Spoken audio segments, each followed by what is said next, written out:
තෙරුවන් සරණයි සදහැවත් පින්වතුනි. මේ ධර්ම දේශනාවට මාතෘකාව වෙන්නේ අසුභානුසතිය දියුණු කරන්නේ කොහොමද කියන කරුණ. අසුභානුසතිය නැමැති කර්මස්ථානය කොහොමද ක්‍රමානුකූලව දියුණු කරන්නේ කියන එකයි මේ දේශනාව තුළින් පැහැදිලි කරන්නේ. කෙටි දේශනා කිහිපයකින් ඒ කරුණ පැහැදිලි කරන්න මා අපේක්ෂා කළා. ඒකට හේතුව මේ කරුණු මතක තබා ගැනීමට පහසුවක් වේවි කොටස් කීපයකින් පැහැදිලි කරොත්. ඒ නිසා මේ කෙටි දේශනා හොඳින් ශ්‍රවණය කරලා මේ කරුණු හොඳින් හිතට අරගෙන මේ කර්මස්ථානයේ නියැලෙන්න. පින්වතුනි, අසුභානුසතිය කියලා කියන්නේ ඍජුවම නිවනට උපකාරී කර්මස්ථානයක්. සක්කාය දිට්ඨි ඊට පහසුවෙන් ප්‍රහාණය කරන්න. එහෙම නැත්නම් සෝතාපන්න ආර්ය ශ්‍රාවකයෙක් බවට පත් වෙන ඊට පහසු උපකාරී කර්මස්ථානයක් තමයි අසුභානුසතිය කියලා කියන්නේ. ඒ විතරක් නෙමෙයි පින්වතුනි. යම් හේකින් කෙනෙකුට මේ ජීවිතය තුළදී සෝතාපන්න වෙන්න බැරි වුණත් මේ කර්මස්ථානයේ දියුණු කරලා අඩුම වශයෙන් සෝතාපන්න වීම තමයි සමාධියක්වත් උපදව ගන්න බැරි වුණත් පින්වතුනි, මේ කර්මස්ථානයේ දියුණු කිරීම කියලා කියන්නේම මහා පුණ්‍ය ශක්තියක් රැස් වෙන දෙයක්. බුදුරජාණන් වහන්සේ දේශනා කළානේ බුද්ධ ප්‍රමුඛ මහා සංඝරත්නයට දෙන දානයකටත් වඩා ආනිසංස තියෙනවා මෛත්‍රිය වැඩුවොත් මොහොතක්. මෛත්‍රී සමාධි චිත්තයේ මොහොතක් උපදවා ගැනීම අර බුදුරජාණන් වහන්සේට දෙන දානයකටත් වඩා මහා ආනිසංසයි. ඊටත් වඩා ආනිසංස දෙයක් තියෙනවා. ඒ තමයි පින්වතුනි අනිත්‍ය සංඥාව මොහොතක් දියුණු කිරීම. අනිත්‍ය සංඥාව වඩන්න පුළුවන් නම් මොහොතක් අර සියලුම පුණ්‍ය ශක්තියින් අභිභවා තියනවා කියලා බුදුරජාණන් වහන්සේ දේශනා කළා. මේ අසුභානුසතිය කියලා කියන්නේ අනිත්‍ය සංඥාව දියුණු කිරීමට අයත් වන කර්මස්ථානයක්. ඒ නිසා පින්වතුනි, ඔබ අසුභානුසතිය නැමැති භාවනාව දියුණු කිරීම කවදාවත් අපත යන්නේ නැහැ. ඔබට මේ ජීවිතේ මාර්ගඵල ලබන්න බැරි වුණත් ඉදිරි කාලයේ පුරාවට ඔබ මේ භාවනාව දියුණු කිරීමෙන් මහා පුණ්‍ය ශක්තියක් රැස් කර ගන්නවා. ඒ වගේම ඔබ නිවර්දිව මේ කර්මස්ථානයේ දියුණු කළ යුත්තේ මොන දෙසටද කියන කරුණ ඉතා හොඳින් අවබෝධ කරගන්න ඕන. පින්වතුනි, සක්කාය දිට්ඨිය ප්‍රහාණය කියලා කියන්නේ විමුක්තියක්. ඒ කියන්නේ කෙලෙස් ප්‍රහාණයක්. ඔබ දන්නවා සක්කාය දිට්ඨි, විචිකිච්ඡා, සීලබ්බත පරාමාස කියන මේ තුන් සංයෝජන ප්‍රහාණය කිරීමෙන් තමයි සෝතාපන්න ආර්ය ශ්‍රාවකයෙක් බවට පත් වෙන්නේ. ඔය විදිහට සංයෝජන ප්‍රහාණයට කියන නමක් තමයි විමුක්තිය. ඒකට කියනවා අපි සම්මා විමුක්තිය කියලා. මොකද ආර්ය ප්‍රතිපදාවක් තුලින් උපදව ගන්න දෙයක්. මේ විමුක්තිය නිවන දෙසට යොමු වෙලා තියෙන නිසා සම්මා විමුක්තියක් වෙනවා. විමුක්තිය එහෙම නැත්නම් කෙලෙස් ප්‍රහාණය නැත්නම් සංයෝජන ප්‍රහාණය නිකම්ම වෙන්නේ නැහැ පින්වතුනි. ඒ සඳහා උපකාරී වෙන්නේ කෙලෙස් ප්‍රහාණය පිණිස තියෙන ඥානයෙන් උපදව ගත්තොත්. ඥානයක් තුලින් තමයි කෙලෙස් ධර්මයක් ප්‍රහාණය කරන්න පුළුවන් වෙන්නේ. ඒකට කියන්නේ සම්මා ඥාන. ඥානය කියන්නේ ඡේදන ලක්ෂණයෙන් යුක්ත දෙයක්. කපා හරිනවා. කෙලෙස් ධර්මයන්, සංයෝජන ධර්මතාවයන් කපා හරිනවා. ඥානයක් උපදව ගන්න තු කෙලෙස් ප්‍රහාණය කරන්න බෑ පින්වතුනි. එතකොට කෙලෙස් ප්‍රහාණයට උපකාරී ඥානයන්ට කියනවා සම්මා ඥාන කියලා. ආර්ය අෂ්ටාංගික මාර්ගයේ අංග 8ක් තියෙනවානේ. සම්මා දිට්ඨි, සම්මා සංකප්ප, සම්මා වාචා, සම්මා කම්මන්ත, සම්මා ආජීව, සම්මා වායාම, සම්මා සති, සම්මා සමාධි කියලා. මෙන්න මේ සම්මා සමාධිය ඉපදවීමෙන් පසුව තමයි සම්මා ඥාන කියන අංගය දියුණු වෙන්නේ. මේ සම්මා ඥාන දියුණු වීමෙන් තමයි සම්මා විමුක්තිය කියන අංගය දියුණු වෙන්නේ. තවත් ආකාරයකින් කිව්වොත් සමාධිය ඉපදවීමෙන් ප්‍රඥාව අවදි වෙනවා. ප්‍රඥාව අවදි වීමෙන් සංයෝජන ප්‍රහාණය වෙනවා. එහෙමනම් මේ අසුභානුසතිය දියුණු කළ යුත්තේ අර සංයෝජන ප්‍රහාණය වන ආකාරයට. කෙනෙකුට පුළුවන් කේසා, ලෝමා, නකා, දන්තා, තචෝ ආදී වශයෙන් මේ කුණප කොටස් අනුලෝම ප්‍රතිලෝම ආකාරයෙන් මෙනෙහි කරන්න. එතකොටත් සිත එකඟ වෙනවා. හැබැයි ඒක කෙලෙස් ප්‍රහාණය පිණිස උපකාරී වෙන්නේ නැහැ. ඒ සමාධිය තුලින් යම්කිසි පුණ්‍ය ශක්තියක් දියුණු වෙනවා, යහපතක් වෙනවා. නමුත් සංයෝජන ප්‍රහාණය පිණිස කටයුතු කරනවා නම් ඒ විදිහට නිකම්ම මේ කේසාලෝම ආදී වශයෙන් මෙනෙහි කරන්න බෑ. මෙනෙහි කරලා ඒ කටයුත්ත කරන්න පුළුවන් කමක් නැහැ. බුදුරජාණන් වහන්සේ යම් ආකාරයකින් ප්‍රකාශ කළාද ආන්නේ ආකාරයෙන්ම තමා පින්වතුනි මේ අසුභානුස්සති දියුණු කර යුත්තේ යම් කෙනෙක්ට සෝතාපන්න ආදී මාර්ගඵල ලබා ගැනීමට නම්. එතකොට බුද්ධ වචනයට අනුකූලව මේ කර්මස්ථානෙ දියුණු කරන්න ඕන. කලින් සඳහන් කළ අංග දෙක, ඒ කියන්නේ සම්මා ඥාන, සම්මා විමුක්තිය කියන මේ මාර්ගාංග දෙකත් මෙන්න මේ අංග දෙකත් දියුණු වෙන ආකාරයෙන් තමා කර්මස්ථානයේ දියුණු කළ යුත්තේ කියන එක ඔබ හොඳින් හිතේ තියාගන්නට ඕන. මේ කරුණේදී ඔබට අමතර කාරණාවක් මම ප්‍රකාශ කරන්නම්. ඔබ අහලා තියෙනවා ඇති දසහංගෙහි සමන්නාගතෝ අරහාති මුච්චති කියලා. කරුණු 10කින් සමන්නාගතයි රහතන් වහන්සේ. ඒකයි ඒකේ තේරුම. මොනවාද මේ කරුණු 10? සම්මා දිට්ඨි, සම්මා සංකප්ප, සම්මා වාචා, සම්මා කම්මන්ත, සම්මා ආජීව, සම්මා වායාම, සම්මා සති, සම්මා සමාධි, සම්මා ඥාන, සම්මා විමුක්ති කියන මෙන්න මේ කරුණු 10 සම්පූර්ණයි රහතන් වහන්සේට. රහතන් වහන්සේ තමයි පූර්ණ වශයෙන් එය සාක්ෂාත් කළේ. නමුත් සෙසු මාර්ගඵලලාභින් යම් යම් මට්ටම් වලින් ඒ අංග 10 සම්පූර්ණ කරලා තියෙනවා. එහෙමනම් ඔන්න ඕක තමයි අවශ්‍යතාවය. මේ කර්මස්ථානයේ දියුණු කරනකොට ඕක තමයි අවශ්‍යතාවය. මෙතනදී සම්මා ඥාන කියන කොටසට ගැනෙන්නේ සම්මා ඥාන විස්තර කරන තැනදී විදර්ශනා ඥාන විදිහට පෙන්වන්න පුළුවන්. එහෙම නැත්නම් දුක්ඛේ ඥානං, දුක්ඛ සමුදය ඥානං ආදී ආකාරයට මේ චතුරාර්ය සත්‍යය ගලපලා පෙන්වන්න පුළුවන්. එහෙම නැත්නම් ධම්මේ ඥානං, අන්වේ ඥානං ආකාරයට ප්‍රකාශ කරන්න පුළුවන්. ඔය මොන විදිහින් නමුත් කෙලෙස් ප්‍රහාණයට උපකාරී ඥානයන් උපදවා ගැනීම තමයි එතනින් අදහස් කරන්නේ. එහෙමනම් පින්වතුනි අපි හොඳින් තේරුම් ගන්න ඕන බුදුරජාණන් වහන්සේ කොහොමද මේ කර්මස්ථානෙ දියුණු කරන්න කියලා කිව්වේ. සතර සතිපට්ඨාන සූත්‍ර දේශනාව තුළදී ওই කරුණ බුදුරජාණන් වහන්සේ ඉතා පැහැදිලිව දේශනා කරලා තියෙනවා. එහිදී පෙන්වා වදාලේ ඉමමේව කායං උද්ධම් පාදතල ආදෝ කේස මත්තකා තචපරියන්තම් පුරන් නාන ප්‍රකාරස අසුචිනෝ පච්චවෙක්කති. මේ උඩුමි යටිමි ගැට ගහලා තියෙන මල්ලක් වගේ. හැම සීමා කරගෙන හැමට ඇතුලෙන් නොයේකුත් කුණප කොටස් තියෙන විදිහට දකින්න කියලා තමයි මේ බුදුරජාණන් වහන්සේ වදාලේ. පච්චවෙක්කති. හොඳට නුවණින් දකින්න කියලායි මේ කියන්නේ. ඒකට උපමාවකුත් දේශනා කරා. ධාන්‍ය පුරවපු මල්ලේ උපමාව. මල්ලක ධාන්‍ය වර්ග ගොඩාක් පුරවලා තියෙනකොට අපිට ඒ ධාන්‍යයන් වෙන වෙනම අඳුර ගන්න පුළුවන්. මේ තියෙන මුං ඇට, මේ තියෙන කව්පි, මේ තියෙන වී, මේ තියෙන තල ආදී වශයෙන් අපිට වෙන වෙනම අඳුර ගන්න පුළුවන්. ඒ වගේ මේ කුණප කොටස් පිරිච්ච මල්ල ඇතුලේ තියෙන කුණප කොටස් වෙන වෙනම අඳුර ගන්න කියලායි ඒකෙදි ඒ උපමා කරලා පෙන්වුවේ. ඒ කිව්වේ දැන් හදවත, අක්මා වගේ කොටස් ගත්තාම හදවත කියලා කියන කොටසට ආවේනික ලක්ෂණයන් තියෙනවා. ඒක වෙනම දකින්න ඕනි. අක්මාව කියන කොටසට ආවේනික වෙනම ලක්ෂණයන් තියෙනවා.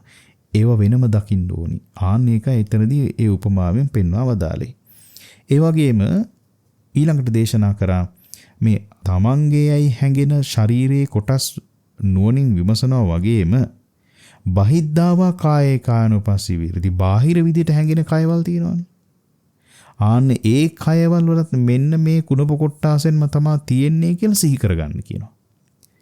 ඒ වගේම අජ්ජත් බහිද්ධාවා කායේ කායනුපස්සී විරති. සංසන්දනය කරලා බලන්නත් කියලා කියනවා. මේ කයේ තියෙන අසුභ ස්වභාවය යම්සේද ඒ ආකාරයෙන් අර බාහිර කයෙත් මේ ආකාරයෙන්ම තියෙනවා කියලා දකින්න බුදුරජාණන් වහන්සේ දේශනා කළා. ඒ වගේම පින්වතුනි සමුදේ ධම්මානුපස්සීවා කායස්මින් විහෙරති, වය ධම්මානුපස්සීවා කායස්මින් විහෙරති. මේ ශරීරයේ හට ගැනීමත් වැයවීමත් දකිමින් මේ කර්මස්ථානේ දියුණු කරන්න ඕන. සමුදේ වයන ධම්මානුපස්සීවා කායස්මින් විහෙරති. හටගෙන නැතිවීම දකිමිනුත් මේ කර්මස්ථානේ දියුණු කරන්න ඕනේ. මේ හටගෙන නැතිවීම දැකීමත් මේ කර්මස්ථානේ දියුණු කිරීමට එක අංගයක්. මොකද්ද මේ සමුදය ධම්මානුපස්සී කියලා කියන්නේ? මේ කය ඇසුරු කරගෙන හට ගැනීමක් සිද්ධ වෙනවා. ශරීරේ හට ගැනීම. කය ඇසුරු කරගෙන කය අරමුණු කරගෙන හටගන්න ධර්මතා මොනවද කියලා බැලුවාම රූප වේදනා සංඥා සංකාර විඥාන කියන කොටස් පහම හට ගන්නවා.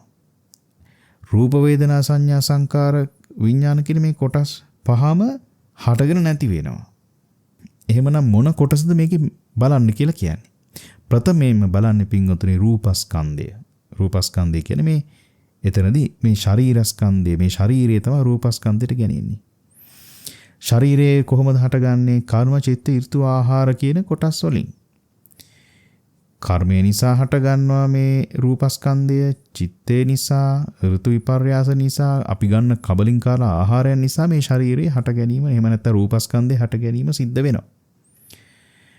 නමුත් මේ අසුභානුස්සති දියුණු කරනකොට ප්‍රධාන වශයෙන් අපි අරමුණු කරන්න ඕන අර කබලින්කාල ආහාර ප්‍රත්‍යයෙන් හට ගැනීම. ඒක තමයි අපිට ඕලාරිකව හොඳට වටහා ගන්න පුළුවන් දේ. ඔන්න එතකොට එතනදී මේ කියන්නේ ආහාරය නිසා තමයි ආහාරයේ උපකාරයෙන් මේ ශරීරය හට ගන්නවා. හැබැයි ආහාරය හැම වෙලෙම මේ ශරීරය ඇඳෙන්නේ නැහැ. ආහාරය වැය වෙලා යනවා. ඒ වැය වෙනකොටත් මේ ඊට සාපේක්ෂව ශරීරයත් වැය වෙලා යනවා. කොහොමද? පොළොවට පස් වෙලාම යනවා. ආහාර නොගෙන හිටියොත් එහෙනම් මේ ශරීරය පොළොවට පස් වෙලාම යනවනේ. ආන්න ඒක නුවණින් දකින්න කියනවා. පින්වතුනි සමහර මේ ආහාරයේ තියෙන සමහර විපර්යාස නිසා කෙස් පැහෙනවා. නියපොතු විකෘති වෙනවා. දත් හැලෙනවා. ඔය වගේ දේවල් සිද්ධ වෙනවනේ. ඒතකොට දැන් කෙස් සුදු පැහැයට හැර වෙන්නේ යම්කිසි උණතාවයක් නිසා නම් ඒකෙන් අදහස් වෙන්නේ ගන්න ආහාරයේ යම්කිසි අඩුවක්. එහෙනම් පින්වතුනි මේ කෙස්නිය වගේ දේවල් පවා ආහාරය මතයි තියෙන්නේ. ආහාරය නිසා හටගන්න දේවල්. ආහාරයෙන් නැති වෙනකොට නැති වෙන දේවල්. මෙන්න මේ ආකාරයෙන් බලන්න කියලා කියනවා. පින්වතුනි යම්කිසි රූපයක් හටගන්නේ තවත් රූපයක උපකාරයෙන්නේ. මේ ශරීරයේ කියන රූපස්කන්ධය හටගන්න ඒකට ගැළපෙන තව රූපස්කන්ධයක්ම තමයි උපකාරී වෙන්නේ. ඒතකොට ආහාරය කියලා කියන්නේ රූපයක්. පඨවි ආපෝ තේජෝ වායෝ කියන භූත රූපයන්ගෙන් හැදිච්ච දේවල් ආහාර කියලා කියන්නේ. ඒතර මේ ශරීරය කියලා කියන්නේ පඨවි ආපෝ තේජෝ වායෝ කියන ධර්ම මේ භූත රූපයන්ගෙන් හැදිච්ච දෙයක්නේ. එහෙමනම් මේ බාහිරින් ගන්න පඨවි ආපෝ තේජෝ ආදී ඒ කොටස් මේ ආධ්‍යාත්මික රූපස්කන්ධය හැදෙන්න හේතු වෙනවා. මේ ශරීරය කියලා කියන්නේ ආහාරය නිසා හටගත්ත දෙයක්, ආහාරයට අනුව පවතින දෙයක්, ආහාරයෙන් නැති වෙනකොට ඊට සාපේක්ෂව නැති වෙලා යන දෙයක්. ඇත්ත වශයෙන්ම එහෙනම් මේ ශරීරය කියලා කියන්නේ ආහාරයම තමයි. එහෙනම් මේ ශරීරය කියලා කියන්නේ එක අතකින් ගන්න ආහාරය. ආහාරයම තමයි මේ ශරීරය කියලා කියන්නේ. ඔන්න ඔය දේ දකින්න කියලා බුදුරජාණන් වහන්සේ දේශනා කළා. ඒ වගේම පින්වතුනි අත්ති කායෝතිවා 50 සති පච්චුපට්ඨිතා හෝති යාව දේව ඥානමත්තාය සතිසතිමත්තාය අනිසිතෝච විහෙරති. අනිසිතතාවය කියලා කියන්නේ අනිසිතෝච විහෙරති කියලා කියන්නේ මේ මගේ ආත්මය වශයෙන් ග්‍රහණය නොකරගෙන මෙතන තියෙන්නේ කුණප කොටස් වලින් හැදිච්ච කයක් විතරයි. ආහාරයෙන් හැදිච්ච කයක් පමණයි. මෙතන මගේ කියලා දෙයක් ගන්න නැති බව දකින්න කියලා කියන්නේ. ඒක තමයි අනිශ්චිතභාවය. මගේ කියලා සැලකුවොත් එහෙම අනිශ්චිත වෙන්නේ නැහැ. ඒක මගේ කියලා ග්‍රහණය කර ගැනීමක් වෙන්නේ. ආහාර ප්‍රත්‍ය නම් හටගන්නේ කොහොමද? ඉතින් මගේ කියන්නේ. මම කියන්නේ කොහොමද? මම මගේ නෙවෙයි නම් ආහාරයට අයිති නම් ඒක මගේ ආත්ම විදිහට සලකන්නේ කොහොමද? එහෙම සලකන්න බෑනේ. ආන්න ඒ බවක් දකින්න කියලා බුදුරජාණන් වහන්සේ දේශනා කළා. තවත් නුවණ ඒ කෙරෙහි දියුණු වෙන්න ඒ උපකාරයි කියලා බුදුරජාණන් වහන්සේ වදාලා. ඒ වගේම විශේෂයෙන් සඳහන් කරනවා නචකින්චි ලෝකේ උපාදීයති ඒවම්පි භික්ඛවේ භික්ඛු කායේ කායනුපස්සී වේරති. කායනුපස්සනාවෙන් මේ ආකාරයෙන් මේ ලෝකයේ කිසිම දෙයක් උපාදාන නොකරගෙන මේ ආකාරයෙන් කායනුපස්සනාව දියුණු කරන්න කියලායි වදාරන්නේ. මේක ඊටාම වැදගත් පින්වතුනි. නචකින්චි ලෝකේ උපාදීයති කියලා කියන්නේ මෙන්න මේ කොටස ඊටාම වැදගත් කොටසක්. ඒ කිව්වේ මේ ලෝකේ කිසිම දෙයක් උපාදාන කරන්න එපා කියලා කියන්නේ. උපාදාන කරන ආකාරය ඔබ දන්නවනේ. කාම උපාදාන, ditthi උපාදාන, අත්වාද උපාදාන, සීලබ්බත උපාදාන ආදී වශයෙන් සඳහන් වෙලා තියෙනවනේ මේ උපාදානයි කියන එක. උපාදානයේ ආකාර 4කේ උපාදාන වෙනවනේ. මේකෙදි මේ කියන්නේ ඔය මොනම ආකාරයකින්වත් කිසිම දෙයක් උපාදාන කරන්න එපා. මේ නචකින්චි ලෝකේ උපාදීයති කියන එකෙන් අදහස් වෙන්නේ මේ පංච උපාදානස්කන්ධේ කිසිම දෙයක්. ලෝකය කියලා කියන්නේ මෙතනදී පංච උපාදානස්කන්ධේනේ. මෙතන මේ ලෝකය කියලා කියන්නේ සියල්ල නියෝජනය වෙන දේ. සියල්ලම නියෝජනය වෙන්නේ මොකෙන්ද? රූප, වේදනා, සංඥා, සංකාර, විඥාන. මේ කර්මස්ථානයේ දියුණු කරනකොට ශරීරය අරමුණු කරගෙනනේ අපි මේ කර්මස්ථානයේ දියුණු කරන්නේ. ශරීරය තමයි අරමුණු වෙන්නේ. ඒතර මේ ශරීරය අසුරු කරගෙන වේදනා, සංඥා, සංකාර, විඥාන කියන ධර්මතාවත් ඇති වෙනවා. හට ගන්නවා. ඒවා කෙරෙහිවත් කිසිම විදියකින් ග්‍රහණය කරගන්න නැතුව. ග්‍රහණය වෙනවා නම් කොහොමද ග්‍රහණය වෙන්නේ? මගේ ආත්මය විදිහට ග්‍රහණය කරගන්නවා නම් ග්‍රහණය කරන්නේ. ආන්නේ විදිහට කිසිම ධර්මතාවයක් රූපස්කන්ධයට අයිති හෝ, වේදනාස්කන්ධයට අයිති හෝ, සංඥාස්කන්ධයට අයිති හෝ, සංස්කාරස්කන්ධයට අයිති හෝ, විඥානස්කන්ධයට අයිති කිසිම දෙයක් ග්‍රහණය නොකරගෙන ඒවා ඒ සැටියෙන් විතරක් දකින්න. ඒවා ධර්මතාවයන් පමණක් විදිහට දකිමින් මේ මානසිකාරය එම නැත්නම් මේ කර්මස්ථානයේ දියුණු කරන්න කියලායි මේ බුදුරජාණන් වහන්සේ වදාළේ. ඒ ආකාරයෙන් පින්වත්නි තා හොඳින් වටහා ගන්න ඕනි බුදුරජාණන් වහන්සේ කොහොමද වදාළේ මේ භාවනාව කරන්න කියලා. පින්වත්නි බුදුරජාණන් වහන්සේගේ අවවාදය තා හොඳින් අවබෝධ කරගෙන තමා මේ කර්මස්ථානයේ දියුණු කරන්න පටන් ගන්න ඕන. පින්වත්නි නිවන අපේක්ෂා කරගෙන කරන ව්‍යායාමයක් නිසා මේ අසුභානුස්සතිය කියන ව්‍යායාමය ආවට ගියාට කරන්න පුළුවන් කමක් නැහැ. ක්‍රමවත් වැඩපිළිවෙලක් තුල රැඳෙමින් තමා වඩන්න ඕනේ. මොකද ආධ්‍යාත්මයේ දියුණු කරනවා කියන එක ආවට ගියාට කරන්න බෑ. ක්‍රමානුකූල වැඩපිළිවෙලකින් ප්‍රධාන වශයෙන්ම ඉවසීම කියන දේ ඔබ තුල හොඳින් පිහිටලා තියෙන්න ඕනේ. ඉවසීමෙන් යුක්තව තමයි මේ කටයුතු කරන්න ඕනේ. ඉවසීම නැත්තම් කිසිම ගුණධර්මයක් දියුණු කරන්න පුළුවන් කමක් නැහැ. කිසිම භාවනාවක් දියුණු කරන්න පුළුවන් කමක් නැහැ. ඒ නිසා අදිෂ්ඨානයක් ඇති කරගන්න බොහෝම ඉවසීමෙන් යුක්ත උත්සාහයෙන් මේ කර්මස්ථානයේ මං හොඳින් ඉගෙනගෙන ක්‍රමානුකූලව දියුණු කරනවා කියලා.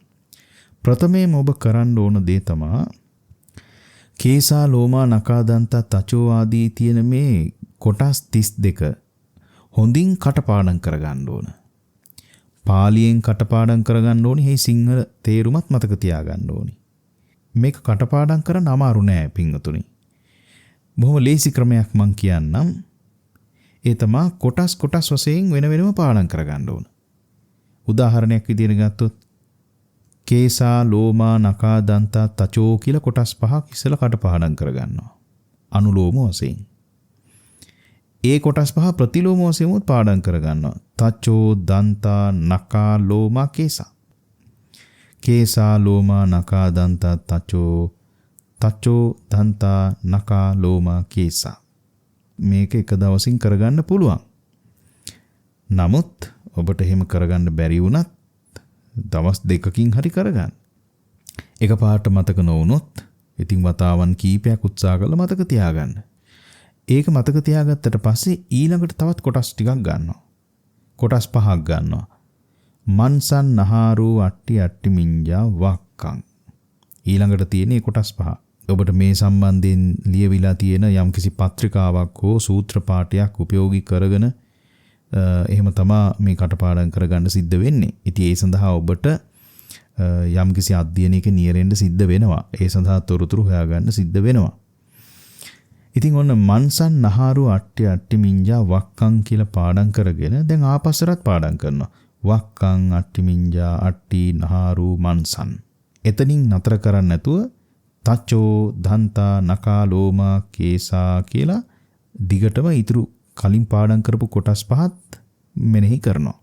ඊට පස්සේ අනුලෝම වශයෙන් ආයෙ මෙනෙහි කරනවා. කේසා ලෝමා නකා දන්තා තචෝ මන්සන් නහාරු අට්ටි මිංජා වක්කං.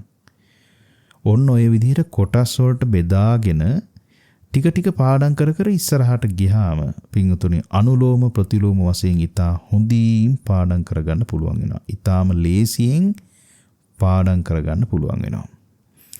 එතකොට මේ කටපාඩම කොයි වගේද තියෙන්න ඕනි? කිසිම හැලහැප්පීමක් නැතුව අනුලෝම වශයෙන් ප්‍රතිලෝම වශයෙන් ඉතා වේගයෙන් මෙනෙහි කරන්න පුළුවන් මට්ටමට පාඩම් කරගන්න ඕන. මේ විදිහට පාඩම් කර ගැනීමත් මේ භාවනාවේ එක අංගයක්. මේක පළවෙනිම අංගය. පින්තුනේ අතීත සිදුවීම් තියෙනවා. පෙර ජීවිතවල බොහෝ මේ කර්මස්ථානයේ ප්‍රගුණ කරපු නුවණ මුහුකුරා ගිය ඇතැම් අය මේ පළවෙනි කොටස් පහ මෙනෙහි කරනකොටම ඒකට කියනවා තච පංචකය කියලා.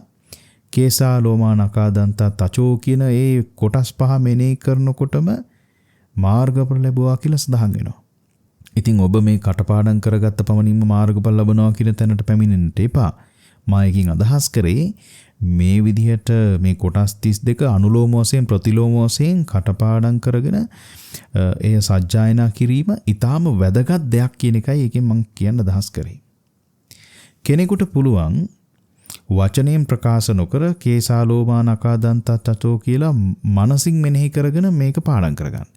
හැබැයි පින්වතුනි නිවැරදි ක්‍රමය ඊටා මේ සාර්ථක ක්‍රමය Tamanට ඇහෙන ප්‍රමාණයට ශබ්ද නගලා Tamanට ඇහෙන ප්‍රමාණයට වචනෙන් සජ්ජායනා කිරීම තමයි ඊටා වැදගත් වෙන්නේ.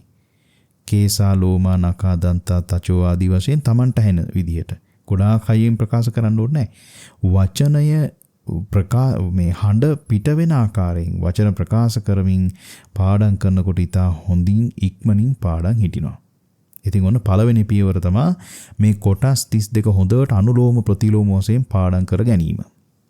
ඒ කාලය තුරදීම පින්වතුනි තවත් විශේෂ දෙයක් කරන්න ඕන. ඒ තමයි මේ කොටස් 32 පිළිබඳව දැකලා ඉගෙන ගන්න ඕන.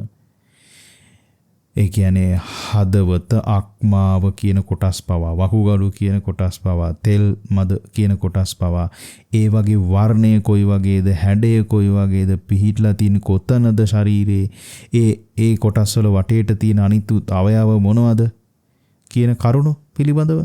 දැන් හදවත ගත්තොත් හදවත තියෙන යම්කිසි පැසක බහැලා. ඊළඟට දැන් වකුගඩු ගත්තොත් වකුගඩු තියෙන්නේ යම්කිසි සිවියකින් ආවරණය වෙලා. හදවත පිහිట్లా තියෙන සමීපයේ දෙපස තියෙනවා පෙනහලු. ඒ වගේම යටපැත්තේ තියෙනවා අක්මාව. පිටපැත්ත මේ කොන්දට සම්බන්ධ වෙලා තියෙන්නේ. ඉදිරියෙන් තියෙනවා මේ පපුවේ ඇටකූරු. ඔන්න ওই විදිහට තමයි මේ හදවත පිහිట్లా තියෙන්නේ. අන්න ඒ වගේ ශරීරය ඇතුළාන්තයේ කොහොමද මේ කොටස් තියෙන්නේ කියන එක පිළිබඳව හොඳට ඉගෙන ගන්න ඕන. මේකට ඔබට උපක්‍රම දෙකක් පාවිච්චි කරන්න අවශ්‍ය වෙනවා. එකක් තමයි මරණ පරීක්ෂණයක් වගේ කරන තැනක ශරීරයේ විවර කරලා නිරීක්ෂණය කරන්න පුළුවන් අවස්ථාවක් යොදාගෙන නිසි අවසරය අරගෙන පින්වතුනි සජීවීව මේ ශරීර කොටස් පිළිබඳව දැක ගන්න ඕනේ. එහි ගන්ධය කොයි වගේද කියන ඒ අත්දැකීම ලබන්න අවශ්‍ය වෙනවා. එහි වර්ණය, හැඩය කුමක්ද කියලා සමීපව නිරීක්ෂණය කරන්න ඕන. කොයි වගේද මේ සමීපව නිරීක්ෂණය කරන්න ඕන? ඉදිකටුවකට නූල අමුණනකොට අපි කොච්චර සමීපව ඉදිකටුව සහ නූල නිරීක්ෂණය කරනවද? නැත්තම් ඒ ඉදිකට්ටට නූල අමුණන්න බෑනේ. මේ ඒ වගේ මේ ශරීර කොටස් පිළිබඳව ඊටා සමීපව නිරීක්ෂණය කරලා ඒ දැනුම ඔබ ලබාගත යුතුයි. ඒ වගේම පින්වතුනි රූප සටහන් අනුසාරයෙන්ද නැවත නැවත බලලා මේ ශරීර කොටස්ෙහි තියෙන වර්ණය, හැඩය, එහි ආශ්‍රිත කුණපයන්, ඒ වගේම ශරීරයේ පිහිටි තැන මෙන්න මේ කියන කරුණු පිළිබඳව හොඳට ඉගෙන ගන්න ඕනේ පින්වතුනි. මේ කිව්ව කොටස තමයි මේ භාවනාවට අභියෝගයක් වශයෙන් තියෙන්නේ. ඒ කියන්නේ ශරීරයේ කොටස් කොහොමද කියන එක ඉගෙන ගන්න එක. මේ ශරීරයේ කොටස් පිළිබඳව ඉගෙන ගත්තා නම් පින්වතුනි මේ කර්මස්ථානයේ දියුණු කරන්න අමාරු නෑ. අසුභානුස්සතිය අද කෙනෙකුට වඩන්න අපහසු වෙන්නේ ශරීරයේ කොටස් පිළිබඳ අවබෝධයක් නැතිකම. ඉතින් ඒ සඳහා උමනාවක් තියෙනවා නම් කෙනෙකුට පුළුවන් ඒක ඉගෙන ගන්න. මරණ පරීක්ෂණයක් කරන තැනකට යන්න යම් උපකාරයක් කෙනකින් අරගෙන ඒ කටයුත්ත සම්පූර්ණ කරගන්න පුළුවන්. ඒ වගේම රූප සටහන් ඇසුරෙන් ශරීර කොටස් පිළිබඳ ඉගෙන ගන්න අද ඕන තරම් ඒකට අවස්ථාව තියෙනවා. අසුභානුස්සති දියුණු කිරීමටම හදපු සමහර වැඩසටහන් අන්තර්ජාලයෙන් ඔබට ලබා ගන්න පුළුවන් වෙනවා. ඉතින් ඒ නිසා යම් අධ්‍යයනයක් කරලා මේ ශරීර කොටස් පිළිබඳව හොඳ අවබෝධයක් ලබා ගත යුතුයි. මොනවද ඒ ශරීර කොටස් පිළිබඳව ඉගෙන ගන්න ඕනි? හැම ශරීර කොටසකම ඔබට නොපෙනෙන ශරීර අභ්‍යන්තරයේ තියෙන මේ කොටස් විශේෂයෙන්ම කේස් ලොම් කියන දේවල් නම් කොහොමත් ඔබ දකිනවනේ. නමුත් සමහර කොටස් පිළිබඳ අවබෝධයක් නැහැ. අර ඇතුළාන්තයේ තියෙන කොටස් පවා දැන් හදවත, වකුගඩු, දලබුව, ඒ වගේම තෙල් මදය, මාස් මෙන්න මේවා කොහොමද තියෙන්නේ? ඇට මිදුළු කොහොමද තියෙන්නේ? නහරවැල් කොහොමද මස්වල ඇතිලා තියෙන්නේ? මෙන්න මේ විස්තරයන් හොඳට අවබෝධ කරගන්න ඕනි. හැම කොටසකම වර්ණය, හැඩය, ශරීරයේ පිහිටි තැන සහ ඒ ආශ්‍රිතව තියෙන අනිකුත් කුණප කොටාසයන් පිළිබඳව අවබෝධයක් ලබා ගන්න ඕන පින්වතුනි. ඉතා හොඳ අවබෝධයක් ලබා ගන්න ඕනි. ඊට පස්සේ තමයි මේ කර්මස්ථානයේ දියුණු කරන්න පුළුවන් වෙන්නේ. එහෙම නැතුව අපිට පුළුවන්කමක් ඇත්තේ නෑ නිකම්ම මේ වචන අර්ථයෙන් අරගෙන කේසා ලෝභානකා දන්ත තචෝ ආදී මෙනෙහි කරලා මාර්ගඵල ලබන්න නම් පුළුවන්කමක් නැහැ. අර සියලු විස්තර සහිතව තමයි මෙනෙහි කරන්න අවශ්‍ය වෙන්නේ. මෙහිදී මා ඔබට මතක් කරන්න සතුටුයි ශරීර කොටස් කොහොමද දකින්න ඕන කියලා විස්තරාත්මකව කරපු දේශනා 4ක් තියෙනවා. අසුභානුසතිය 1, අසුභානුසතිය 2, අසුභානුසතිය 3, 4 ආදී වශයෙන් මා විසින් මීට පෙර දේශනා කරලා තියෙනවා. ඒ දේශනා හොඳින් ශ්‍රවණය කිරීමෙන් ඔබට හොඳට ඉගෙන ගන්න පුළුවන් කොහොමද මේ ශරීරයේ තියෙන කොටස් අපි නිරීක්ෂණය කළ යුත්තේ. බාහිර පරිසරයත් එක්ක උපමා අනුසාරයෙන් සංසන්දනය කරලා කොහොමද මේක දකින්න ඕන කියලා මා කලින් පැහැදිලි කරලා තියෙනවා. ඉතින් මේ භාවනාව දියුණු කරන්න කැමති කෙනෙක් ඉන්නවනම් මේ දේශනා නැවත ශ්‍රවණය කරලා ඒ අවබෝධය ලබා ගත්තා නම් ඊටාම සුදුසුයි කියන එකයි මගේ අදහස. ඉතින් පින්වතුනි ඊළඟට ඔබ වටහා ගන්න ඕන කාරණාව මේ සෑම කොටසක්ම ආහාර ප්‍රත්‍යයෙන් හටගන්න බව. දැන් ඔබට පුළුවන්කමක් නැහැ ශරීරය ඇතුළට ඔබට පුළුවන්කමක් නැහැ මේ ශරීරය ඇතුළට දාගත්ත ආහාර කොටසක් දිරවලා රුධිරයට එකතු වෙලා කොහොමද මේ හදවත, වකුගඩු ආදී දේවල් පෝෂණය කරන්න කියන එක දකින්න දිවසක් ලබා ගන්න ඔබට පුළුවන්කමක් නැහැ. නමුත් නුවණින් විමසලා මේ කරුණ තේරුම් ගන්න අපිට උදාහරණ ඕන තරම් ගන්න පුළුවන්. උණ වගේ රෝගයක් හැදුනහම, කෑම ගන්න බැරි යම්කිසි රෝගයක් හැදුනහම ශරීරේ කෙට්ටු වෙලා යන බව අපි දන්නවනේ හොඳටම. ඒකෙන් අදහස් වෙන්නේ ආහාර නැති වෙනකොට ශරීරයේ වැය වෙලා යන විදිය. ආහාර ගන්නෙම නැතුනහම ඊටාම කෙසඟ ශරීරයක් ඇති වෙලා අතපය හොල්ලන්න බැරි මට්ටමට අවිලා මරණයටපත් වෙලා මේ ශරීරයේ පොළොවට පස් වෙලාම යනවා. ඇයි අර ආහාරය නැති නිසා. මේ ශරීරය කියන්නේ එක්තරා විදියකින් අර ගත්ත ආහාරම තමයි. ආහාරයේ වැය වෙන සුළුයි. අන්න ඒකෙන් තේරුම් ගන්න ඕනි. මේ වැය වෙන ආහාරයට සාපේක්ෂව අපි බාහිරින් ඇතුළට ආහාර දාගන්න ඕනි. කබලින්කාර ආහාර. එතකොට තමයි මේ ශරීරයේ පුෂ්ටිමත්ව පවතින්නේ. ඉතින් ඒ විදිහට නුවණින් විමසලා මේ කෙස්නිය දත් ආදී දේවල් පවා ආහාර ප්‍රත්‍යයෙන් තියෙන කියන එක තේරුම් ගන්න. දැන් අපි කවදාවත් දැකලා නැහැනේ දතක් වර්ධනය වෙනවා. දතක් වර්ධනය වෙනවා කියන එක අපිට පේන්නේ නැහනේ. නමුත් පින්වතුනි දත් ගෙවෙනවානේ. දැන් ওই දත් මදිනකොට දත් ගෙවෙනවා. හැබැයි ඔය මදින විදිහට දත් ඉක්මනට ගෙවෙන්න ඕනේනේ. එහෙම ගෙවෙන්නේ නැහැ. ඒකට හේතුව තමයි ගන්න ආහාර නිසා අර ගෙවෙන ප්‍රමාණය වර්ධනය වෙනවා. වයසට යනකොට වර්ධන ශීඝ්‍රතාවය අඩු වෙන නිසා දත් ආදී හැලිලා මේ කෙස් ලොම් ආදී දේවල් හැලිලා යනවා. ඒ විදිහට පේන්න තියෙනවා. හැම රැලි වෙලා යනවා. ඉතින් ඒ අනුසාරයෙන්ම තේරුම් ගන්න පුළුවන් ආහාර ප්‍රත්‍යයෙන් කොහොමද මේ ශරීරයේ ක්‍රියාත්මක වෙන්නේ කියලා.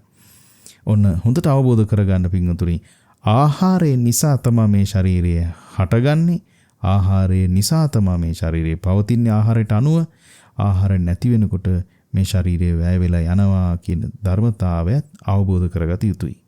ඊළඟට ඔබ අවබෝධ කරගන්න ඕන දේ තමයි ශරීරය හටගත්තේ ආහාරය නිසා නම් ශරීරය හටගන්නේ ආහාරයෙන් නම් ශරීරයේ සියලුම කොටස් අයිති වෙන්නේ ආහාරයට. ආහාරයනේ හදන්නේ. මේ ශරීරයේ කොටස් පවතින්නේ ගන්න ආහාරයට අනුව නම්. දැන් අපිට කියනවානේ සමහර වෛද්‍යවරු දැන් ඔබේ රුධිරය අඩුයි ඒ නිසා රුධිරය වැඩි වෙන විදිහ ආහාර ගන්න එහෙම කියලා කියන්නේ. ඔය සමහර අය කියනවා කෙස් සුදු වෙන්නේ විටමින් ඌනතාවයක් වුණ නිසා. ඒ නිසා මේ විටමින් එක ගන්න එතකොට ඔය කෙස් නැවත කළු වෙයි කියලා එහෙම කියන්නේ. ඒ කියන්නේ ආහාරයට අනුව තමයි ශරීරයේ කොටස් පවතින්නේ. ආහාරය වැය වෙනකොට ඊට සාපේක්ෂව ශරීරය වැය වෙලා යනවා. එහෙමනම් මේ කය මගේ කියලා ගන්න බෑ. මේ කය අයිති ආහාරයට. ඒක මගේ දෙයක් නෙවෙයි. ඒ නිසා මේක මම කියලා ගන්නත් බෑ. මම මගේ නෙවෙයි නම් ආත්මයක් කියලා කොහොමත්ම සලකන්න පුළුවන් කමක් නැහැ. මෙන්න මේ කරුණත් ඔබ හොඳට අවබෝධ කරගන්න සෑම කොටසකම ඒ තියෙන ස්වභාවය. මේ ශරීරයේ ඇල්පෙනිති තුඩක තරම්වත් ආත්මීයව ගන්න පුළුවන් තැනක් නැති බව හොඳින් නුවණින් විමසලා තේරුම් ගන්න ඕනේ. කර්මස්ථානයේ දියුණු කරන්නට මත්තෙන් ඔබ කරන්න ඕනේ පූර්ව කෘත්‍යයක් ගැනයි මේ සඳහන් කරන්නේ. පින්වතුනි මා මේ දේශනාව තුළින් උත්සාහ කරන්නේ මේ භාවනාව කරන්නට මත්තෙන් සිදු කළ යුතු පූර්ව කෘත්‍ය පිළිබඳව පැහැදිලි කරන්න. ඉගෙන ගන්න නැතුව පින්වතුනි මේ භාවනාව කරන්න බෑ. හොඳට ඉගෙන ගන්න ඕන. මේ මොනවද ඉගෙන ගන්න තියෙන්නේ? ශාරීරික කොටස් 32 අනුලෝම ප්‍රතිලෝම වශයෙන් මෙනෙහි කරන් ඉගෙන ගන්න ඕන. ඒ වගේම ශාරීරික කොටස් වල ස්වභාවය පිළිබඳව හොඳින් ඉගෙන ගන්න ඕනේ. වර්ණය, හැඩය, පිහිටි ස්ථානයේ ආශ්‍රිත කුණපයන් ආදී ඒ විස්තරයන් හොඳට ඉගෙන ගන්නට ඕන. ඒ වගේම මේ ශාරීරික කොටස් ආහාර ප්‍රත්‍යයෙන් හටගෙන ආහාර නැති වෙනකොට නැති වෙන දේවක් බව හොඳින් වටහා ගන්නට ඕනි. මේ ශාරීරික කිසිම කොටසක් මම වශයෙන්, මගේ වශයෙන්, ආත්මය වශයෙන් ගැනීමට සුදුසු නැති බවත් අවබෝධ කරගන්නට ඕනි. ඔන්න ඔය කියන කරුණු සම්පූර්ණ වුණාට පස්සේ තමයි පින්වතුනි සති සමාධි ප්‍රඥා දියුණුවන ආකාරයෙන් මේ කර්මස්ථානේ වඩන්න පුළුවන් වෙන්නේ. ඉතින් සති සමාධි ප්‍රඥා දියුණුවන ආකාරයෙන් කොහොමද මේ කර්මස්ථානේ වඩන්න ඕන කියන කරුණ මේ ඊළඟ දේශනාවෙන් ඔබට මා පැහැදිලි කරනවා. සියලු දෙනාටම තෙරුවන් සරණයි.